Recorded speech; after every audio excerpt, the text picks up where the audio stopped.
मुझे याद है कि जब मैं छोटा होता था मेरे माँ बाप मुझे सर्कस में लेकर जाया करते थे और मैं देखता वहाँ पर चीता को परफॉर्म करते हुए, और उसका जो मालिक था जो चीता और शेर से परफॉर्म करवाता था उसके पास एक चाबुक था और उसने एक कुर्सी रखी होती और वो कुर्सी को शेर की तरफ इशारा करता है। बहुत देर के बाद यानी कुछ सालों के बाद मुझे पता चला कि क्यों वो कुर्सी वहाँ क्यों है। मुझे चाबुक की तो समझ आती है, शायद वो चाबुक, हालांकि उस चाबुक से किसी जानवर को मारा भी नहीं जाता, ठीक है, वो सिर्फ इसलिए कि वो अपना इख्तियार दिखाता है, लेकिन कुर्सी वहाँ क्यों होती है?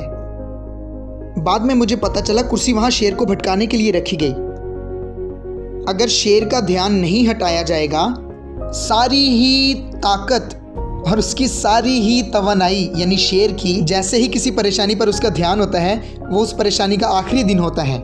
लेकिन कुर्सी की 4 टांगे हैं, ये 4 टांगे जो हैं ये शेर को कंफ्यूज करती हैं। शेर जो है वो इधर उधर देखना शुरू कर देता है और उसका ध्यान भटक जाता है। जितनी देर तक शेर, फर्क नहीं पड़ता शेर के पास कितनी ताकत है, इससे भी फर्क नहीं पड़ता कि शेर कितना तेज या खूनखार है, इन सब से फर्क नहीं पड़ता।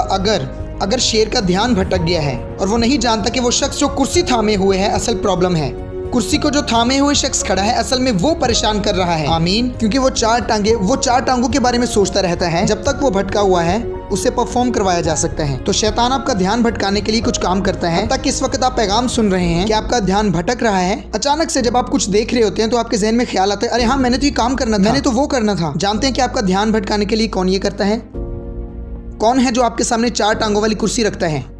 कौन चाहता है कि आप खुदा का कलाम ध्यान से ना सुने? जैसे कि मरियम जो कि यीशु के कदमों में बैठी और यीशु ने कहा एक ही चीज जरूरी है।